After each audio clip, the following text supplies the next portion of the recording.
Hey guys, hope you're all doing well. I'm finally sharing the story of how I got scammed over 2,000 Canadian dollars while I was here.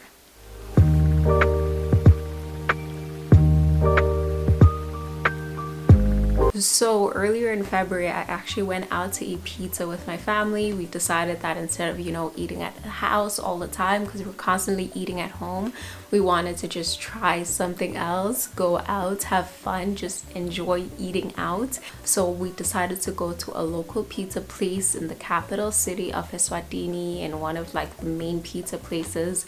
We got our pizza. I paid for it using my credit card. At the time, I didn't have a local bank account, so I was using my Capital One credit card, which is based in Canada.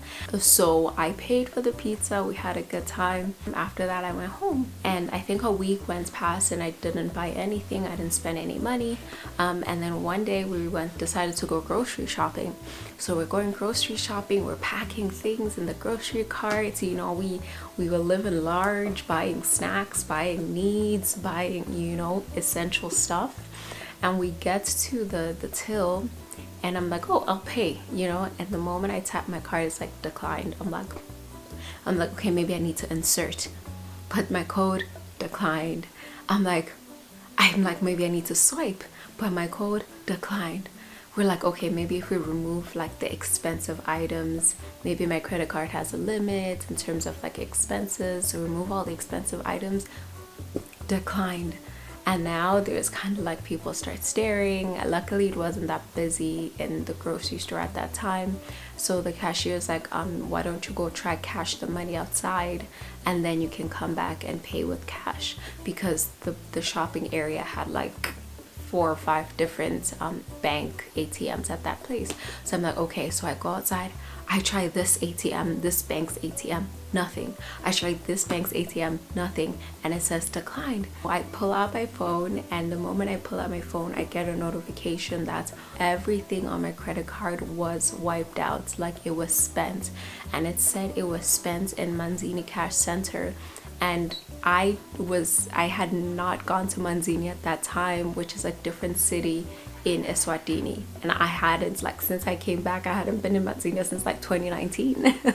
And the thing said I just spent like 1,900 and something Canadian dollars in Manzini. I'm like, so now I'm outside the grocery store at the ATM, stressed as heck, because I'm like, now we have all this stuff that is waiting for us. We have this whole lineup at the cashier of people waiting for us to pay, and I can't access my credit card, which is where I had my money at the time, because that's the only card I had. My debit card, even though I had money there, it isn't a Visa debit. I don't have access to spending internationally. So my aunt, who I was shopping with at that moment, comes out and she's like, what are we gonna do? I'm like, I have no idea what's happening. So she goes to her bank, takes out some money, and then she goes to pay for the items. And then like we walk back home, and I'm super stressed. I'm like, what the heck just happened? I got home, I contacted my mom to tell her what happened, because I needed her to help me with calling my credit card company, because I didn't have international calling here with my phone number. Here I don't have international calling. So what I did with my mom is that I called my mom on WhatsApp, and then my mom on her other phone called the credit card company. So then like it was like a whole 3-way where the credit card company didn't know like I wasn't the one speaking. It was a whole mess, y'all. Don't tell them. But so they would ask my mom the questions, and then I would be like telling her on the other ear the answer, and then she would be telling them. It was a hot mess, but anyway, I was able to get it resolved. Thank God they were able to clear it. So then after that, now there was this process of just like, so what do we do? So my mom was able to contact one of her police friends who happens to be a detective, and he was like, okay, on this day you're going to need to come to the police office here in Mbabane, which is the city that I live in, and write a statement, and then we'll figure it out. So I ended up going to the police station in Mbabane.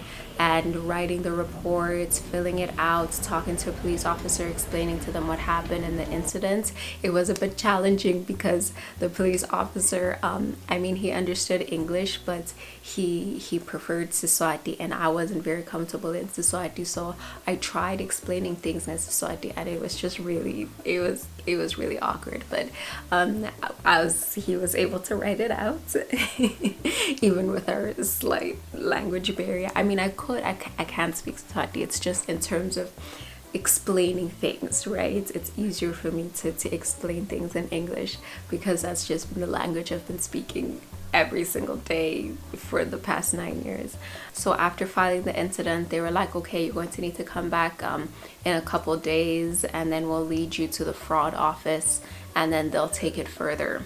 So that very day, I wasn't playing games. I literally went to one of the banks in the country and opened a bank account, because I'm just like, I will not let this happen to me ever again. Because we noticed that at the pizza place, what happened was that my card was probably cloned. And the thing with cloning cards is that they don't take the money the moment it's cloned. They take it out after, like the next time you use it, all the money that's in the card comes out. So we're assuming it's probably because it was an international card that they recognize, maybe we can get some money out of there, because locally the amount of money these people were able to get is like over 20,000 in Malangeni, just by, you know, ripping off my credit card company. And since we're already in town, we went for a couple other outings.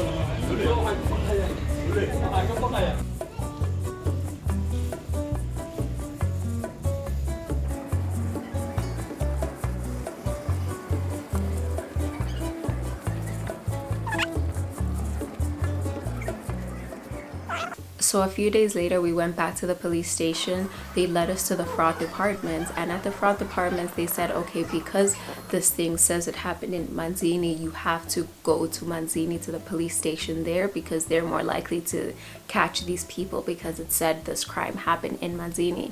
So they sent our file to Manzini, and they said, okay, a police officer from there will get in contact with you in a few days, and when they do, you're going to have to now go there, explain the story, give your details, give, you know, all the receipts, give all the information to them, and then they'll be the one who deal with it. So about 2 weeks later, I had to go to Manzini.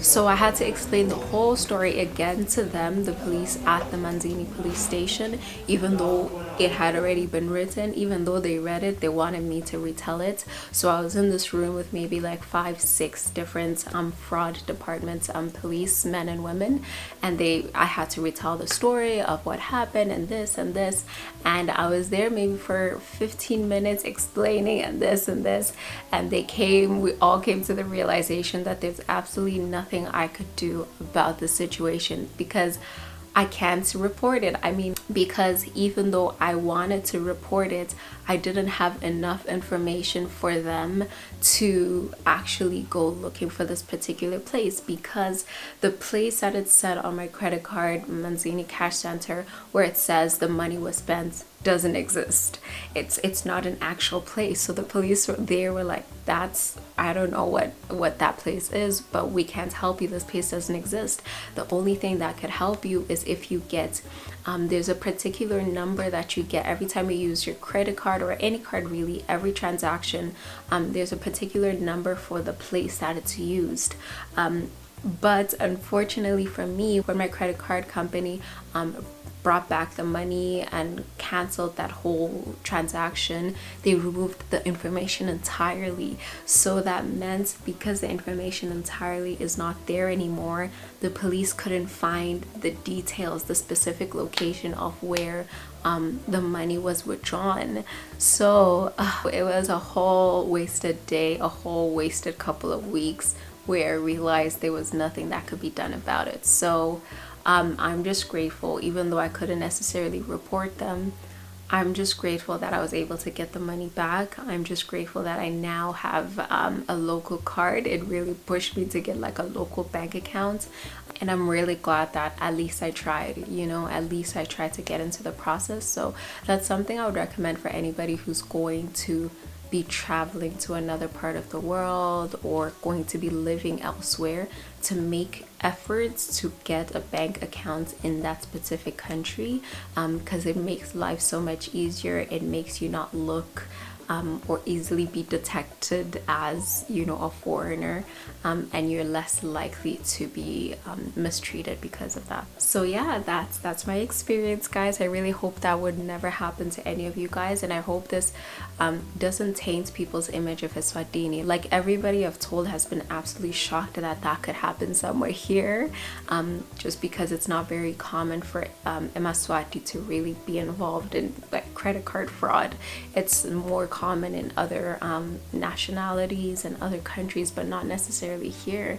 I was just really unlucky that it happened to me, but also really blessed because, I mean, it didn't necessarily affect me. It just made me a little more cautious with my spending. Anyway, thank you so much, guys, for listening. Thank you for watching. Subscribe and leave a comment. Let me know if there's any other stuff you'd like to hear about or see. I've gotten so many wonderful comments on things people want to see, and I take each of those comments seriously, and I make an effort to really do more of that stuff. So yeah, let me know. Thank you guys for watching.